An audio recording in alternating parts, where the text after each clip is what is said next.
Tonight we've got an audience full of people who are angry about the NDIS, a system that was designed to make life easier, is making life harder for many. So who's going to keep paying for it? Who is going to miss out? Welcome to Q&A.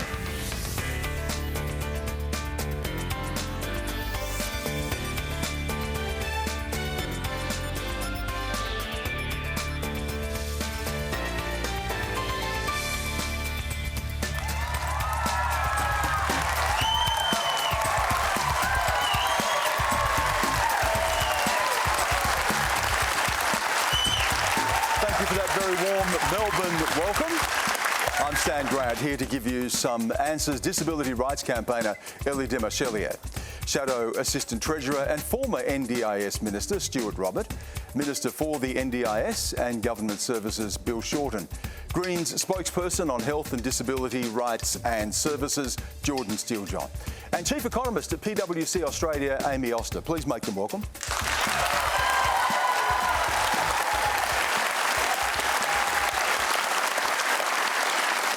Now, of course, tonight we're also going to get to your questions on the Victorian. Is there an election this weekend? Who knew? Daniel Andrew is currently Australia's longest-serving leader. Can he hold on? Can he hold on? Yes. Okay. It's a straw poll. And remember, you can join us live as well, streaming us around the country on iView and all the socials. Quandra is the hashtag. Please get involved. Let's get started tonight. Here's a video question from Edmund Doog. My question is for panellist Stuart Robert. Were you paid directly or indirectly for your assistance to lobbying firm Synergy 360? If not, why did you do it? Well, surprise, surprise, Stan. Every time I turn up, there's always a gotcha moment. Let's start with the facts, because we had a good outing on this in question time today. So the papers reported that 6 years ago, while I was on the backbench, that I, as I do normally and all politicians do, engage with meeting with stakeholders. I'm not paid for it. I don't get anything for it. I assist people. I wasn't responsible for anything. And I continue to meet with stakeholders as all MPs do. Now, newspapers have got emails that showed that I provided advice and guidance, as I do all the time for stakeholders and constituents alike. You're being a bit disingenuous, aren't you? I don't think so, Stan. They're not stakeholders. They are personal friends, people you'd have business association with, and the emails reveal that you had not just had connection with them, association with them, but you'd also recommended them to clients and given references for them. That's more than what you just said then. Oh, if people ask for advice as who's good or bad or otherwise, I'll absolutely give an opinion. The emails also show when they asked should they donate to the Liberal Party, I said no. So it's very clear what the boundaries are, very clear what the lines are. I'll continue to engage with stakeholders as Bill does. But let's be clear, you are talking about people who were friends of yours, not just constituents and stakeholders. I'll continue to engage with everyone, whether they're friends of mine or otherwise, Stan. And to go to the question as well, did you receive any financial gain, either directly or indirectly? Goodness, no, not at all. And I made that very clear. Directly or indirectly? Directly or indirectly, none. None at all. Remember, I was a backbencher. Wasn't a minister, had no responsibility, no authorities, no procurement, nothing at all, simply a backbencher. Bill Shorten. Well, I know we're mainly here to talk about the NDIS, but I think that in the light of the member for Fadden's answer, I have with me some emails, and he's saying that this is just standard practice. But he writes to his friend, who's Mr. David Milo, who's the CEO of Synergy 360 Consulting. David writes to him first on this email and says, should I consider joining the Hume Forum? That's a fundraising vehicle for the Liberal parties. And Stuart says, nope, it'll be declared and it'll hurt you. So he's giving him advice, but he's saying it'll be declared, which is, why would, if it's straight up and above, why not just donate and declare? Why tell him not to declare? There's another message here he writes to his friend from the consulting company in question. David, I was chatting to the Singaporean High Commissioner. They have a $2 billion investment in Shoalwater Bay and Townsville Defence Area. Says at present they rely on local emergency services. My friend, the member for Fadden, says this puts them at the mercy of state health services. There's an opportunity for an Australian firm like Aspen Medical to help them. I guess the point about that is Aspen Medical a client of 360 synergy? I don't know, but maybe our friend here can answer that. Nor do I, but I'm all for Australian firms. Yeah. What about Australian Health Services? Anyway, you're obviously a full-service shop for this consultancy firm. Not at all. No, that's pejorative, Bill, and you know it. Well, let's go to this one then. There's a big private Taiwanese company, Formosa, and you write to Formosa and you say, there's a great set of work coming up at the Gold Coast City Council with a citywide lighting replacement. Perhaps, and you write to the consulting company, hey, perhaps you could, he writes to the Formosa and the Taiwanese company, I know a very good consulting company who could help you win some of that work. 360 Synergy. Today, you're doing great service for Synergy 360. I just wondered, does everyone else get that same level of service and business spotting? Except there wasn't a lighting replacement project on the Gold Coast at all. Well, your emails, I'll put them up online and people can be the judge of that. Today in Parliament, you used the word corruption. Is that what you believe you were talking about here? I don't have all the evidence. You did use that word today in Parliament. As a general principle... It's covered by privilege, remember, Stan. No, well, as a general principle, Australians expect MPs to represent their constituencies, not former private business contacts. And the Fairfax papers, I know it's another media outlet, have raised issues, and what I'm going to do is go to my departments, which were formerly run by the Coalition, and make sure that the contracts allocated to clients of this consulting firm, who Mr Robert certainly spots opportunities for, to make sure it's above board. So I don't know if there's corruption, but I tell you what, we're just going to find out. Remember, I was on the backbench. I wasn't a minister in Service Australia for years and years later. I categorically deny anything when it comes to procurement, because you know how procurement works, Bill, and ministers have absolutely and utterly no responsibility for it. Whether you're a minister or a backbencher, shouldn't the same principle apply that you should not be giving advice necessarily to lobbyist companies that are then profiting, or clients that are profiting from that association? When people come and seek advice from MPs, which they do all the time, we'll provide it to them. Right, we'll give it to them. We'll provide representation, we'll provide stakeholder management for them, and we'll assist them and provide advice as required. I don't want to prolong the debate, but all I would ask Mr Robert is, did you advise all consulting companies about the opportunities in Townsville, or the opportunities potentially in Gold Coast lighting? Or that you shouldn't donate to a particular Liberal fund because it'll be declared?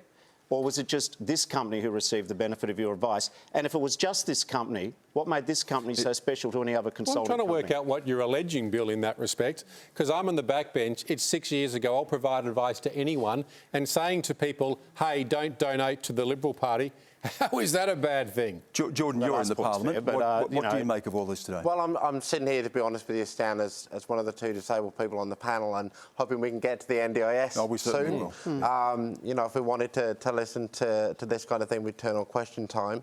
And I would say that exactly this type of situation is exactly why the Greens have spent 12 years campaigning for a national anti-corruption commission, and why it is so important that anti-corruption commission have public hearings. And I am really disappointed that the bill that is being moved through the Parliament at the moment has a clause which says it will only have public hearings in exceptional circumstances, because people like Mr Roberts and others who've engaged in this type of activity, the only thing that stops them is the fear of consequences, the fear of being publicly outed for that behaviour. And if those public hearings are placed behind, if they're placed behind closed doors, then we will continue to see this behaviour.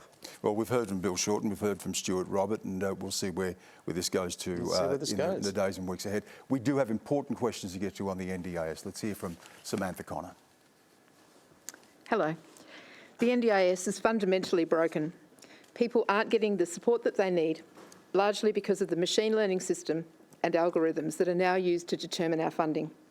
Should the previous government be held accountable for this, and will the new government fix our NDIS? I want to go to you first, Elly, on this. Is it broken?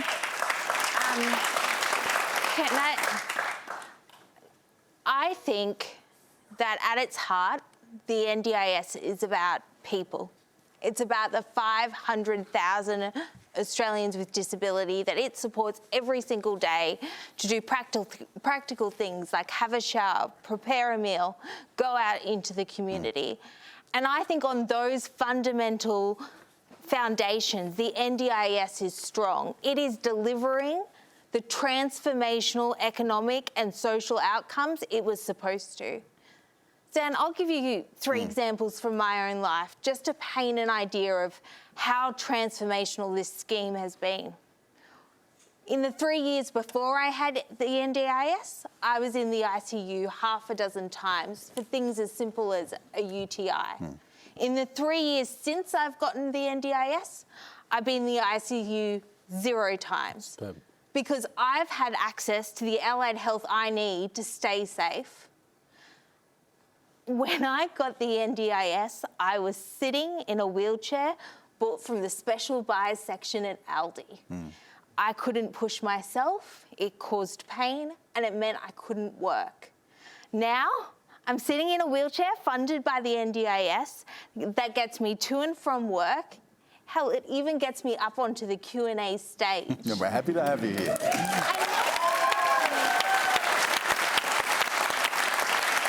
And most importantly, I think, before the NDIS, I couldn't envisage a future where I wasn't dependent on my partner and my family, my parents in particular, to live, to shower me, to feed me, to house me. I was looking at a life reliant on other people.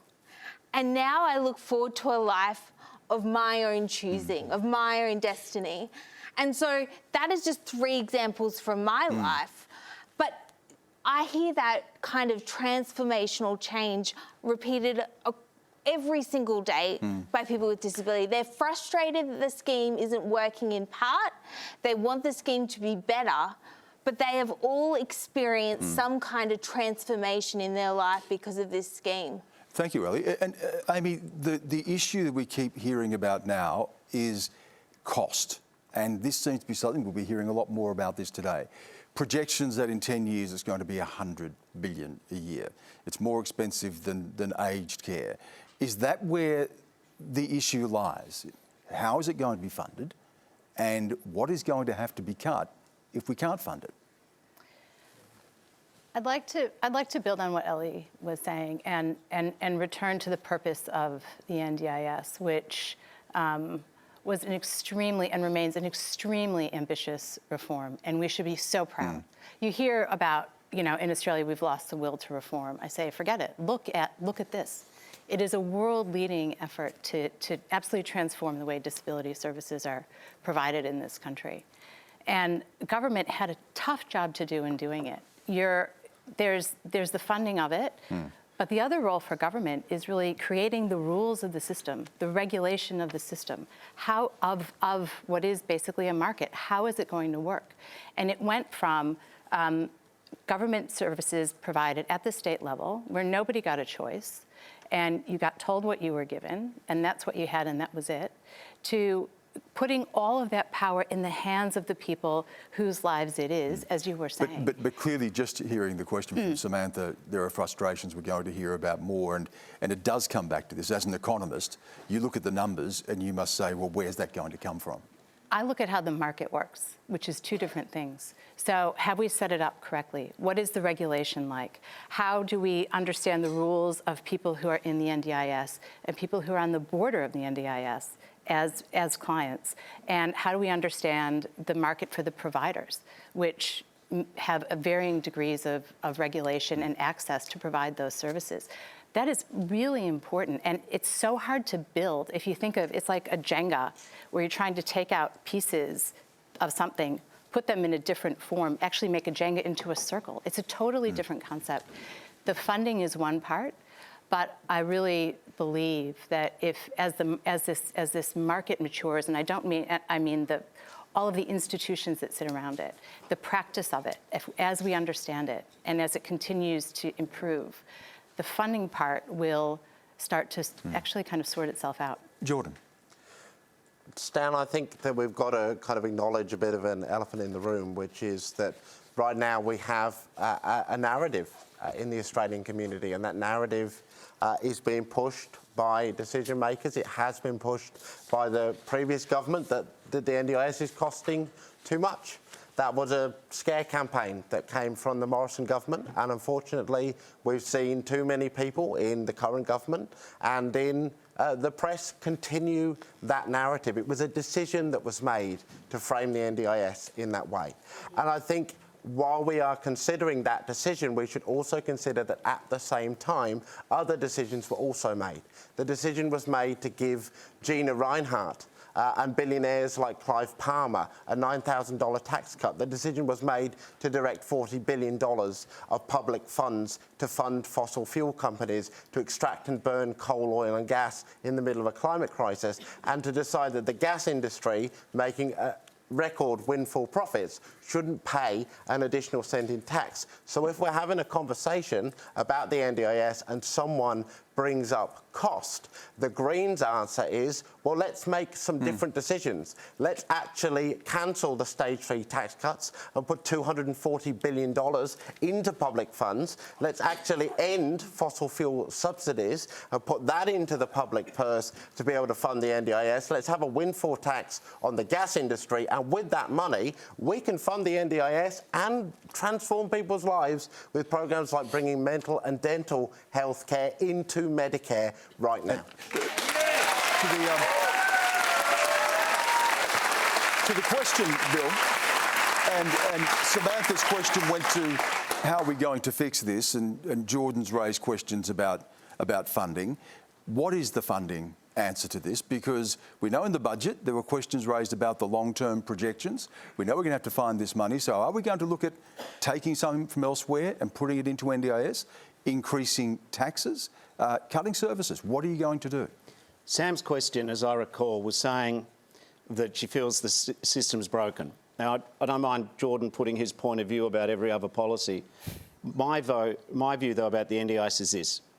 On one hand, we've got to stop talking about it just as a cost. It's an investment.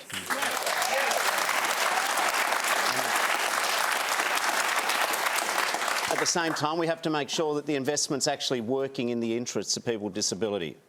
I know the scheme grew under the previous coalition government, and to that extent, that's a good thing. But also in their time, a lot of problems started to emerge. I think, and Sam Connors, what she doesn't know about the system isn't worth knowing. She's been the leader of people with disability in Australia. What she and I and many other people here have worked on is drawing attention to the fact that whilst there's a lot of good news in the scheme, and whilst it is an investment which is transformational and world-leading, it hasn't been well run. There have been bureaucratic decisions. Too many people have had to go to court to sort out their matters. Too many people have been stuck in hospital when they're medically eligible for discharge, but because the system and the NDI is too slow, they've been stuck there.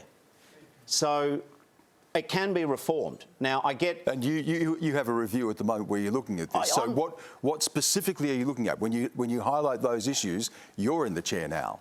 What are you going to do? I think I've got the best job in government, which is NDIS, because I think it can work. I think it should work, and I think we will make it work, and we'll do it by co-design with people with disability. So, for example, in the first 6 months, we've changed the senior leadership. We've put Kurt Fernley, for the first time ever, you've got a person with lived experience of disability as chair of the board, which is great. But we've set up a review. It's to report no later than October of next year. There's people with lived experience on the review and in the Secretariat. There's people who've spent their whole lives working in disability. There's economists. There's, we've got some of the smartest people in Australia committed to the future of the scheme, saying, how can we improve its operation?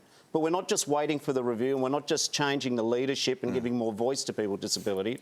One bit of good news which I received this afternoon is that one of the issues which I think has been an ugly issue in the scheme is that people who are eligible for NDIS are stuck in hospital when they're eligible to be discharged, but we can't get their plan sorted. So I've made that a priority. So there were, at the time of the election, there were 1,400 people stuck in hospital eligible for discharge. The average waiting time has been 160 days after they're ready to leave. Now it's down to 39 days. Now, we want to do better than that. But just imagine the difference it makes, not only for the hospitals, but for people with disability, knowing they can be in their permanent accommodation, better accommodation. So I think it's a layered approach to reform, and let's talk about it more. And let's talk about some of the other issues that people have with this. I'd like to bring in Kylie Coleman. Hi, I'm Kylie and I'm a Darug and Wiradjuri First Nations person, and also as a person who lives with a disability, I find that in my area services are stretched to the limit. There are quite long waiting lists, and added to that, people are being priced out of the area where they have all of their support networks around them. And how can participants negotiate such a complex system to obtain these NDIS services? I personally don't access the NDIS, as for me, I just felt it was just too hard and stressful and complex to even apply for in the first place. Just before I go to the panel on that, Kylie, can I just ask you, if you don't access it and you have those needs, what do you do? Sure. Well, I'm very fortunate that I have a sister who is also my carer, and she actually sacrifices her days off work to drive me to jobs and support me and sometimes co-facilitate with me.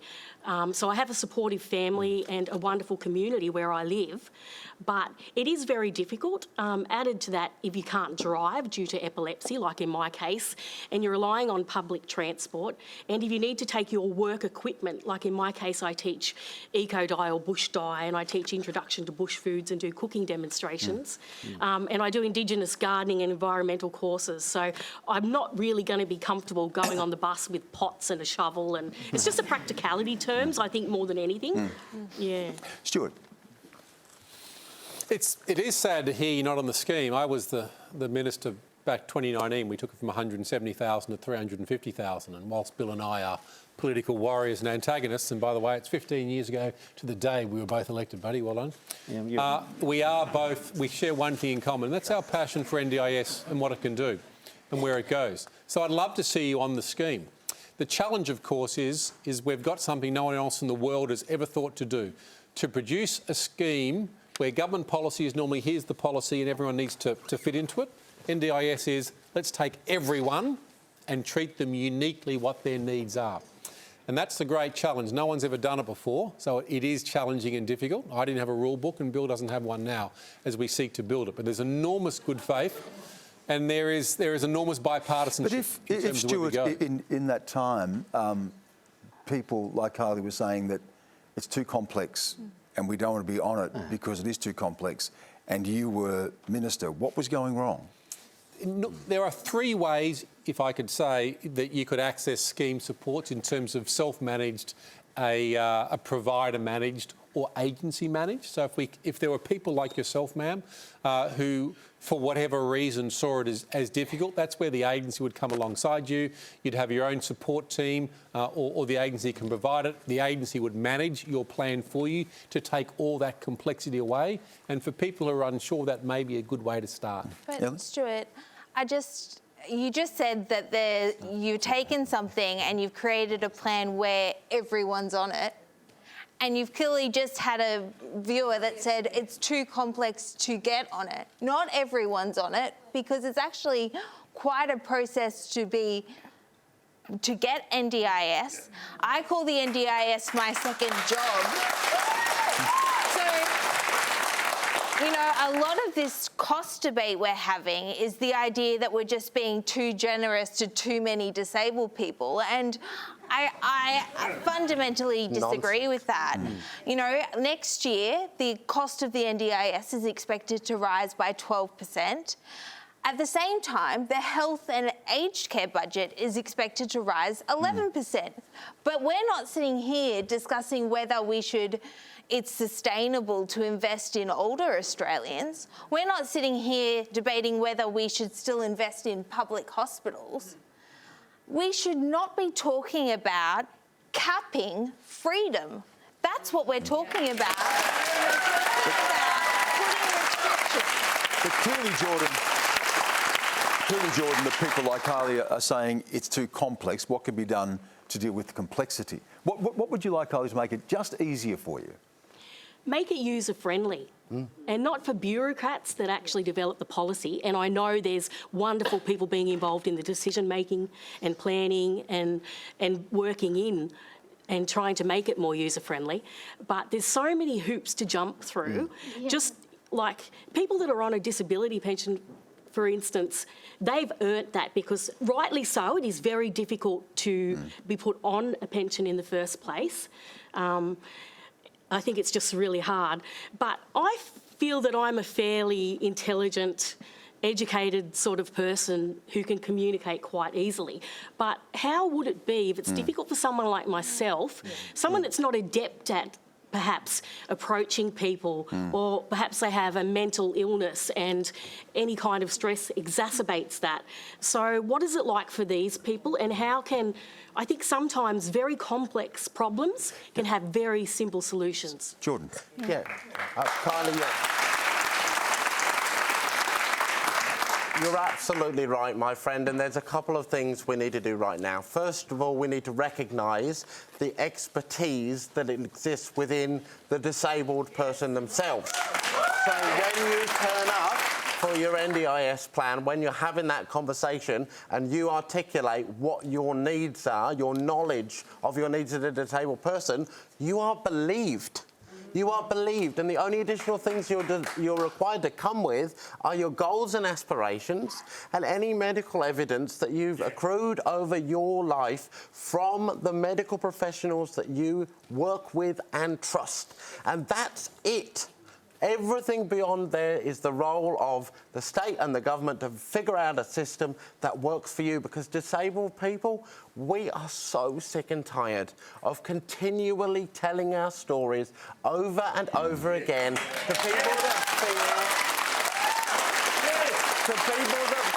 that make us feel, to decision makers that make us feel as though we are trying to get something that we don't really deserve. We're like sneaking around trying to get a wheelchair because it's the coolest thing, you know. Oh, isn't it great to be seen in one? When you're not looking at me, I'm sprinting up the back aisle. Like, it's nonsense. We've got to get rid of that mentality, and we have to recognise that disabled people are 20% of the population. Only 10% of the disability population's on the NDIS. The rest of us are not, and that is why we need a concrete, coordinated approach that tackles disability issues in housing, in transport, in work, in education, and quite frankly, that currently doesn't exist even under this government. Bill Shorten's sitting here next to me as the Minister for the NDIS and Government Services. There is not a disability minister in this government, and that means that the coordinated approach across all of the other spaces in which we exist is currently absent, meaning that while Bill's doing his work in the NDIS space, we've got people like the Social Services Minister announcing a programme to connect disabled people to the Disability Employment Service, a service so bad it has been called before the Disability Royal Commission multiple times. That is not okay. Kylie, thank you for your question. Bill, hold that thought because we're going to get to that in a moment. Okay. Anabra Oblay has a question. Hi. Refugee and migrant with disability faces many challenges. One of those challenges is they are wrapped into the wider multicultural communities, despite their diverse needs. I'm a woman with disability who wears hijab. I'm a refugee, an African migrant, and a woman of color. Surely there is a need for a tailored approach to meet the diverse needs to those with intersectional dimensions, such as mine. I would like to know, what are we doing to close the gap refugees and migrants with disabilities experience in accessing NDIS to receive safe and respectful services? Bill. Thank you. Thank you for your question, or your statement, really. What's been happening with the NDIS debate is, on one hand, some of the very right-wing commentators say the scheme's too expensive, crisis, the whole place is burning down. But at the same time, there's other people who say that, in fact, you've got to be, if I can speak very straight, white, middle-class, tertiary educated to access the scheme. It's a postcode lottery. I tend to believe the second view, not the first view. So part of our review is to look at how we make sure that the scheme gets to people for whom it's just not, they don't have the same level of advocacy. There's been research done that depending on your educational attainment, there's a correlation with more affluent suburbs, that your average NDIS package is higher. Now, that isn't acceptable. And so, you know, I did a forum with African community leaders a couple of months ago in Footscray, and they gave me some good ideas on how we can do more outreach. The point about the scheme is it shouldn't matter what your ethnicity is, it shouldn't matter where you live, it's whether or not you have a disability and whether or not the scheme can assist you with core functions. I think so, of living. Bill, if I could just come in though, I think Anab's saying it does matter. Aren't you, Anab? It does matter. No, I'm saying and at the that's same time, yeah, well, we're agreeing. and at the same time, refugees and migrants are not just from Africa. They're All from right. Well, I was many using the continents. example of the forum I was at, but I think you'll find in the answer I just gave you, I said that there's a two-class scheme. And so if I was unclear, Stan, let me be very clear, that I think that for some people the scheme's been working very well, but for other people, based on a whole set of other factors, they're not able to access the scheme equally. So we will address that. There was just a point earlier said about, you know, where we're going with the scheme. Stuart said that none of us have a rule book on how to run the scheme. I don't need a rule book per se. I mean, there are regulations. What you need to do is have co-design and listen to people with disability. The problem with the scheme, in my opinion, where it's gone wrong for the first speaker and the second person and the third, is that the scheme, the agency became, I think, very introspective. There's a lot of good people who work at the National Disability Insurance Agency, but the leadership became very defensive and they stopped listening to people with disability. One of the reasons why some people give up on the scheme or can't get access is our predecessors put a staff cap. When there were about 170,000 people on the scheme, there was about 3,500 people working at the Disability Agency. But then there was a rule came out of the government said, no more people that'll work at the agency. We're going to have a staff cap. So then we've created, you know, we've reached the people running the scheme, went to not-for-profits and created other structures. What Labor has done since we got elected is we've lifted the staff cap. In other words, why not have enough people in the agency to help all the people who want to navigate the scheme? The other thing we've done too much in the past, or not we, but my predecessors, is they began to rely too much on algorithms and machine statements about what you're eligible for. The reason why it was so important that we changed government when it came to the NDIS back in May is I was worried the scheme was becoming a cookie-cutter welfare scheme, not a scheme which sat down with each individual. OK, Stuart's going to get a chance to respond to that in just a moment, but I'll just remind you, if you're just joining us, you're watching Q&A live with Elly, Desmarchelier, Stuart Robert, Bill Shorten, Jordon, Steele-John and Amy Auster. And you've sent so many questions on the NDIS. We'll hear now from Rebecca Sullivan. Rebecca? Thanks, Stan. I'm a carer and a mother of 22-year-old Max. Max has severe intellectual disability and autism. Max has enriched my life and many others in my community in countless ways. So tonight I want to ask this question on behalf of Max. Much of the current media coverage on the NDIS seems to me to have a segregating and paternalistic undertone that both pits the taxpayer against the person with a disability who cannot work and equates worth with employability. My question to the panel is this: are we as a society stuck in ideology that devalues and discriminates against people who may never be able to have the privilege to be employed? Amy.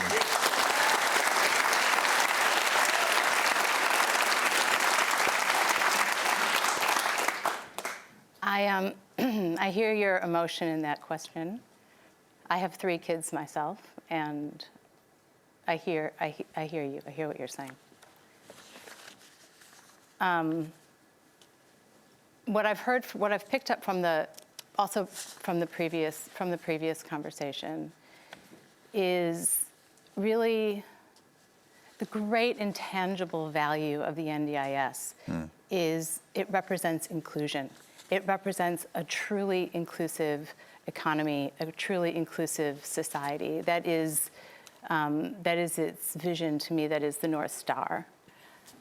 and we don't have an organisation that works like that yet. So where you have people who are meant to be included, who can't even understand it, there's fault in the design. There's fault in the way that it's run. Not any individual's fault, and I'm not being critical. Like I said, a huge effort to build it. And with anything like that, anytime you're doing something for the first time, you're going to make mistakes and you're going to have things that go wrong. When I read back on the Productivity Commission, I'm an economist, I can't help it, read the Productivity Commission reports that talked about the formation of the NDIS. It talked about the NDIS was formulated as an entitlement, and it was purposeful. And the enthusiasm for that entitlement, I think, was universal in the Australian community for the recognition that it is about dignity, and it is about dignity of every single person. So I say that is the vision, and let's just keep building to it. Rebecca, can I ask about Max and how the NDIS, we heard from Elly before about what it brought to her life. How has it transformed his life? Well, there's Max. Max self-harmed for a very long time. When we got an NDIS package and he received support that was right for him, it pretty much eliminated his self-harming. It's been completely transforming. And ironically, with the more support he has, the more individual he's become and the more interested in his community he's become. And he gives back to that community, like I said, in countless ways. Enjoy his present-centredness. I have many people remarking to me who work with him that they've changed their life and taught them a lot. So, yeah, he's a beautiful, joyous person.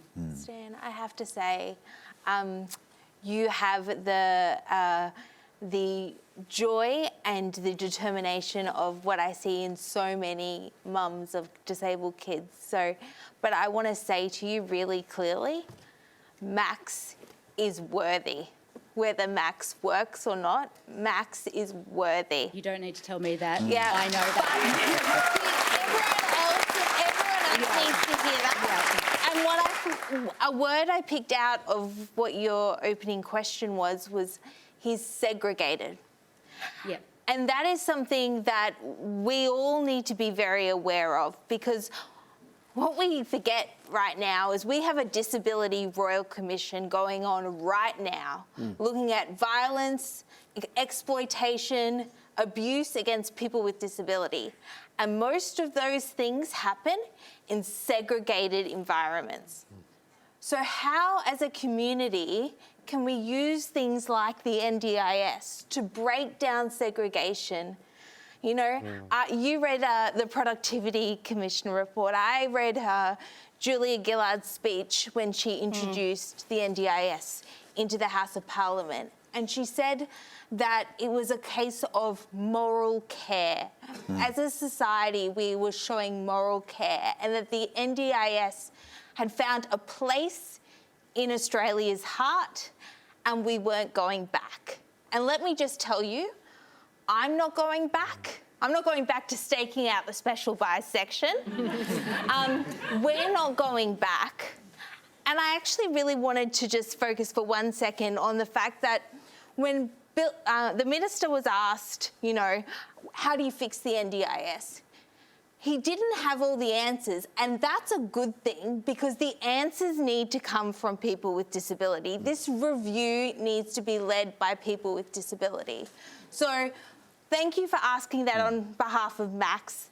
Whether you have a job or not does not determine your worth in this community. And I hope the NDIS makes his life more joyful.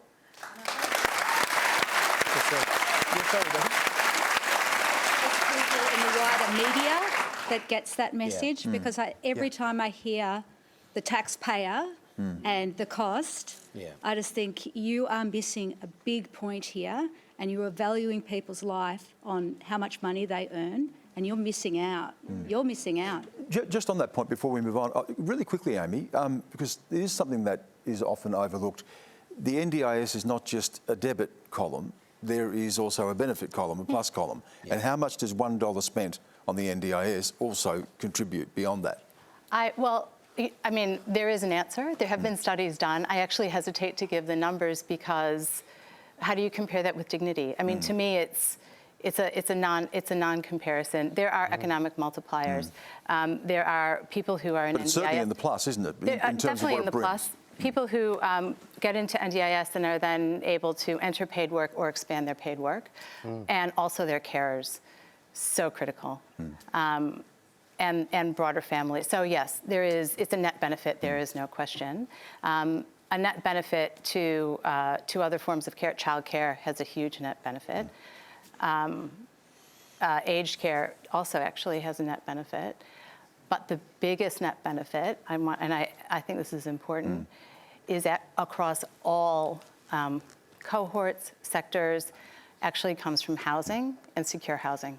And that is something that I think is often underpinning the stress that is experienced by people who are living with disability and their families, and everybody and many other people who are in a vulnerable position.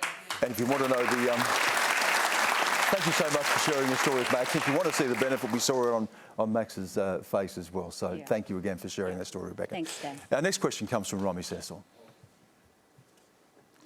The experience of being ADHD in Australia varies from person to person, but there are many threads of shared experiences that bind us all in this complex tapestry of surviving, thriving, and simply existing. What do you think it's like to have ADHD in Australia? And do you think adult ADHD should be covered by the NDIS? Stuart Robert. Look, thanks for that. I don't have ADHD, I don't think. So I'm not going to say I understand the condition you have. If I look at how the NDIS was put together with states and territories in terms of 6 very large words that are really important in terms of permanent and significant disability, in terms of choice and control, and then reasonable necessary supports. When it was put together with the states and territories, the determination was made on permanent and significant that, by virtue of that, excluded. Senator Steele-John makes the point that some 20% of Australians have some form of disability, and he's right, but the NDIS was designed for the permanent and significant space. There's about 530,000 now, and moving up to the next 10 years, the PC estimates are about 1 million. And the great challenge when it comes to disability or the NDIS or any government schemes really is those boundaries, and they are very difficult. The challenge that Bill's dealing with, and I dealt with it as well, is working with states and territories, because the intent of it is that the NDIS would deal with permanent and significant, and the states would accept their responsibility for the other spectrum of disability. That was the construct that was put together and legislated. I've been critical in the past of states and territories in terms of what they did. In fact, New South Wales, when they did the very first scheme and signed it, they actually negotiated no continuity of care, which I thought was appalling. I did the next 3 or 4 agreements and demanded the states have continuity of care. This will require us to work with states and territories. The issue is NDIS won't change in permanent and significant. How do we ensure that Australians with disability are cared for by the states and territories as per how that model should work? Now, that's going to be an ongoing challenge for every minister. It was for me, it will be for Bill, and he's doing well in this respect. It is hard. Can I just hold that thought for a minute, Amy, because I do want to go to Bill on this, because the question was directly about, do you think adult ADHD should be covered by the NDIS? And what you've had the review now, what commitments can you give about that? For some people, first of all, I don't know what it's like to have ADHD, but I appreciate that you speaking up will mean a lot to a lot of other people here, but also watching this on television. So, that's a good thing that you've just said it's real. I think it's real. I think it exists in adults.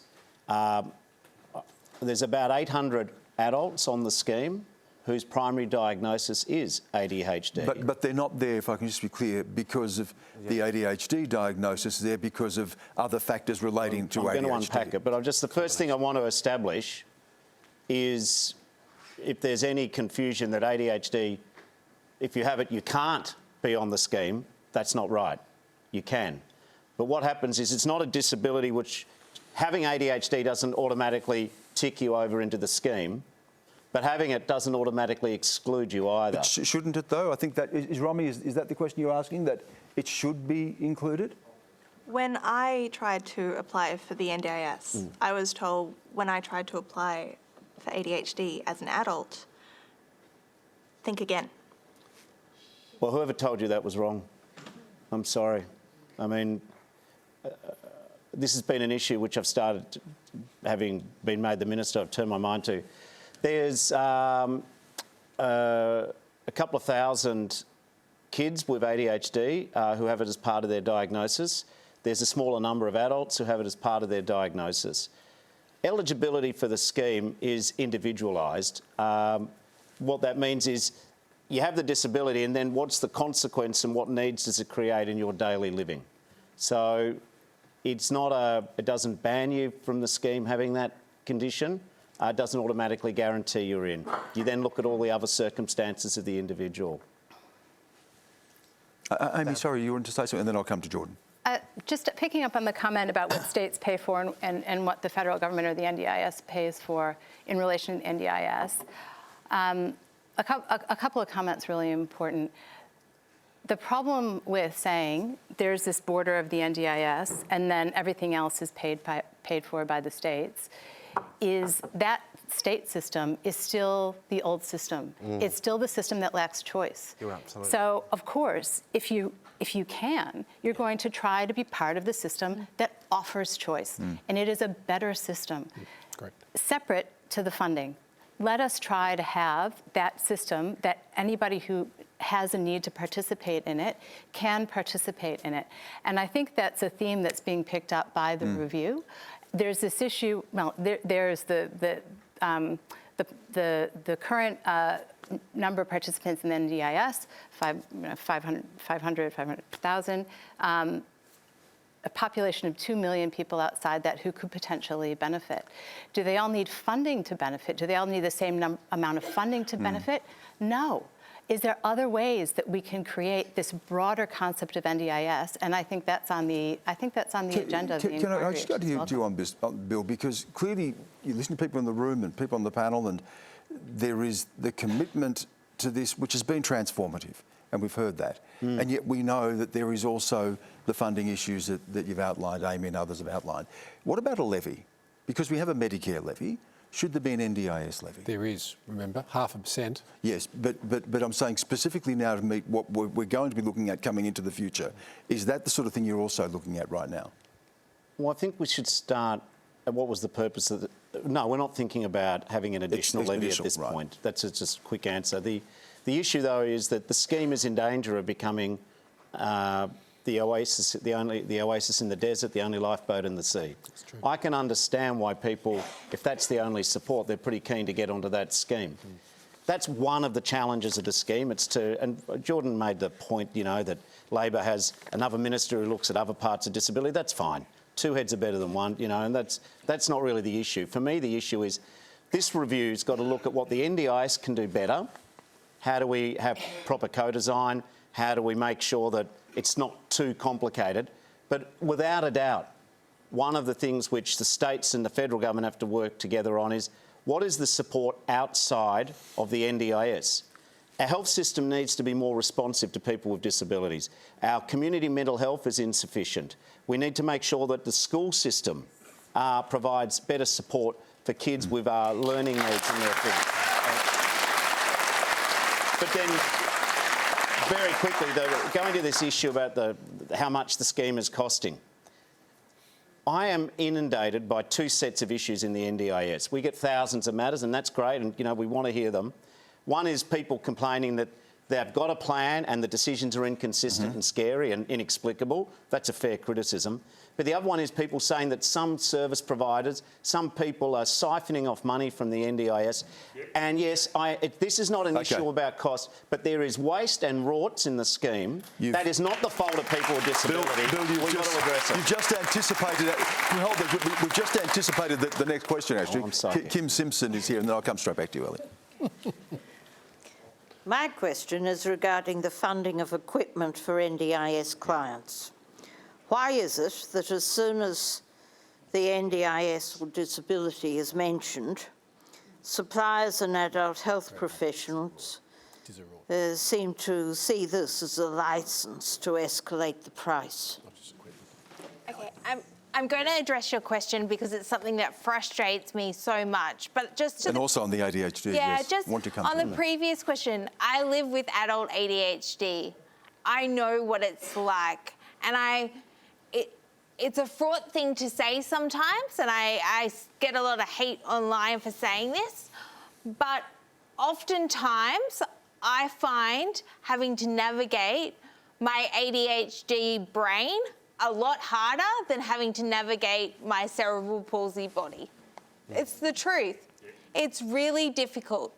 And so I think the important thing to take away, particularly from what the Minister said, is it is a question of significant impact on one's day-to-day life. And this is why I disagree with Stuart about having a strict handbook on everything and clearly defined, because I think disability is complex. And if you can show significant impact on your life, then I think you should be included in the plan. But I would just say to you, please be part of this review. If you have thoughts on this, be part of the review. Now, to your question around allied health in particular, nothing frustrates me more than my partner can walk in and see a physio for an hour, and then I can wheel in behind her and see exactly the same physio for an hour, and she can pay $80 and I'll pay $280. And that's because I have an NDIS plan. And their response to me is always, we charge the NDIS price guide, to which I always say, isn't the key word guide? Yeah. So I'm incredibly frustrated by that because I only have a certain amount of money. And once it's out, it's out. And that's taking money away from other allied health I need. And so it's that kind of blatant, just unfairness. Like, everyone can understand that that's unfair, that I think the review needs to definitely make some calls on. True. But in terms of fraud, I want to be really clear. People with disability have the most to lose from money not going towards disability support that is intended to go towards disability support. So get rid of them, but then let's get on with actually delivering the services. Just go to Jordon first, Bill, and then just come. By all means. Thanks. So I think there's a couple of bits that need to be tackled. It's a really, first of all, to go to Rodney and your point on ADHD. The reason why NDIS is so difficult and impossible often to access as somebody with ADHD is, first of all, because, as you have identified, there is a cultural belief that ADHD does not qualify you for the scheme. There's some questions as to whether that is what the rules say or what they don't. From the Greens' perspective, let's be absolutely clear, yes, ADHD should be covered under the NDIS. We should not be having this conversation. But we also need to go beyond that point, and this is why there is an urgent need, in my view, for a disability minister within the government. We have a minister for women in the government, as we should. We have a minister for First Nations people, as we should. And we should have a minister for disabled people, precisely because even if the NDIS said, yes, absolutely, you can get on the scheme, you would need to be able to provide a diagnosis. And diagnosis for ADHD in adults is not covered under Medicare. And it means that people pay thousands of dollars, upwards sometimes of $10,000 to get a diagnosis. The same for adults who are autistic. Now, the Greens want to change both of those pieces. With the balance of power in the Senate, we are in a position to work with the government to do that. But actually, at the moment, You don't like the health minister, that ain't on their agenda. So that is why you need that disability kind of coordinated role within government. To your point about overcharging and providers doing that, I agree absolutely with Elly's point around being charged more and the price guide being the bottom rather than the top. We also need to make sure that service providers are actually paying their workers the money that they actually can and should be able to pay them. But we've got a situation where the government will often be lobbied by very large service providers and their organisations in the Parliament, and they will turn around and they will give money to those service providers. And there's an assumption that that money then flows through to the worker, and it doesn't. It gets sucked up by the service provider in administration fees and admin and oversight and all of the words you use to cream profit off the top. So we need to make sure that workers are paid, that they're employed properly, so that they can provide the high quality support that we deserve as disabled people. Bill, just if I get you a quick response to that, because we have to get to our last question. Also, the thing that is really becoming clear, we're hearing from people in the room, if you have a disability, you have a stake in this, you have ideas about this, are you qualified for the role that you're in right now? And you hear from people here saying we don't even have a disability minister at the moment. Yes, for NDIS, but not disability. Oh, come on. He was the architect of the NDIS before it was even an acronym, weren't you, Bill? I didn't run into you as we were campaigning for it, Stan, but I'm glad you're on board. Listen, about three things there. Just first of all, to your question about pricing, and you started with assistive technology and we moved to allied health professionals. I just want to say to all the allied health professionals who are watching this, you all do a good job, OK? When we talk about price gouging, we're not bagging speech pathologists or OTs or physios, so that is not the debate. But the debate is making sure that the price is right, and the price, just because it's a government package, there isn't a sort of markup which drives people to distraction. But I just want to say to allied health professionals, we appreciate you, but we want to make sure that the businesses who employ you are paying what should be. And a lot of allied health professionals say to me, Bill, if we weren't asked to write so many reports which unqualified people don't understand to read, then maybe we wouldn't charge as much. And I just say to you, we want to make sure that the prices don't keep rising and the services. But what we'll do is take out some of the red tape so you don't have to write mind-numbing reports which you're truly sceptical if unqualified people ever read. On assistive technology, I think there are some cartels and we need to bust open some of the pricing in this country on assistive technology. We can do that a lot more cleverly, again, with people with disability. I just want to go to the overarching narrative and, you know, Jordon's made a couple of good points there, but the Albanese government has got a Minister for Social Services, Amanda Rishworth, who helps coordinate disability policy across government. So it's not actually right to say we don't have that. And I'm also going to just say this for the record. One day, there's no doubt in my mind that the Disability Minister should be a person with disability. At the moment, that's not the case. But 12 years ago, I know I was the first politician in Australia to use the words NDIS on television, and it was on a show like this, talking to people like yourselves. I think we can unite the taxpayer, people with disability, their carers, the workers who deserve to be paid properly, the good service providers, and if part of that unification means we chase out the rent seekers, the people who are making themselves NDIS millionaires by overcharging and by rorting people, that's how we do it. But I just want to commit to people, under Labor, we see the scheme as an investment. Do we want to make sure every dollar is well spent? Sure, and there's nothing wrong with that. But the way we'll do it is we'll have more people with disability in charge of the scheme. 20% of the agency have a disability. I want to make sure that all the organisations who receive disability funding employ more people with disability. We're going to have to move on. We're almost out of time. There is an election this weekend, and I do want to finish with our final question. It comes from Michelle Loella. Oh, good evening. Given the election coming up, should the Andrews government be re-elected, how do we begin to escape the debt that the Andrews government has steeped us in? Elly, I might come to you on this. Of course, you had worked for the Labor Party yourself in the past. I'm just wondering how you see the outcome this weekend. Well, you're asking a Queenslander about a Victorian election, but What I'm concerned about, in all seriousness, I worked in state politics in Queensland 10 years ago, but I'm really concerned about some of these third parties that sound so lovely on paper. Like they could be named the I Love Puppies Party, right? But you dig a little bit deeper and what they actually believe in is really extreme stuff. Repealing same-sex marriage, right? I'm a queer person. I want to marry the love of my life. Yeah. And they will believe in doing that. You know, a woman's right to choose.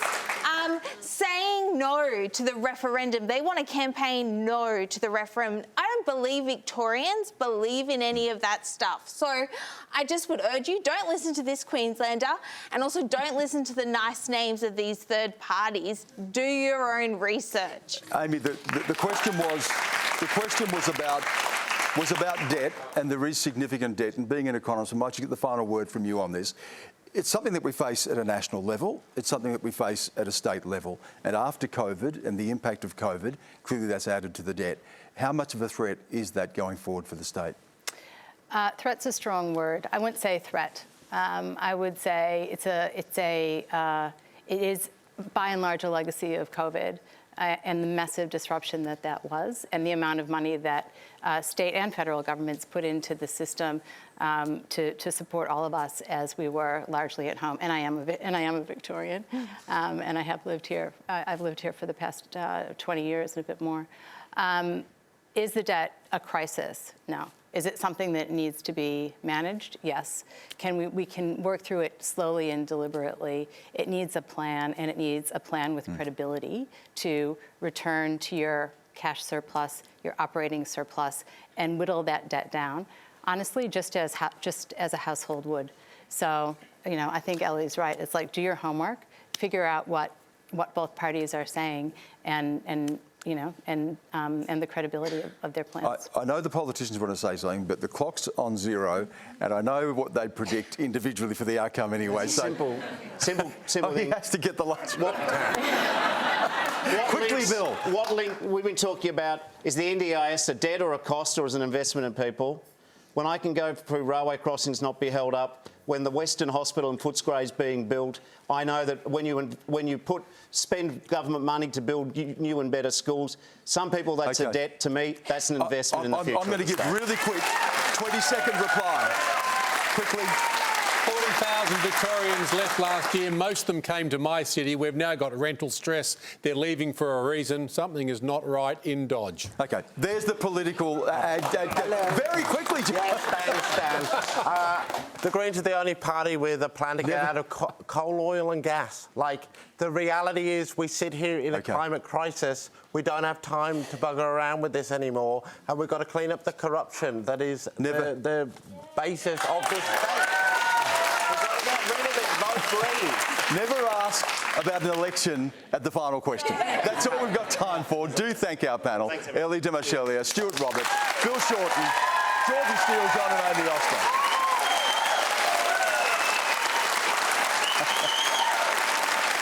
Thanks again to those of you here and at home for bringing your personal stories and experiences tonight to this discussion as well. Everyone needed to hear them. I'm glad we heard them on this program. We're live in Sydney next week for the final program of the year. Joining me, best-selling author Grace Tame, Republican Nova Peris, Independent MP Allegra Spender, New South Wales Treasurer Matt Keane and broadcaster Josh Sepps. Do head to our website to register to be in the audience. Till I see you then. Good night.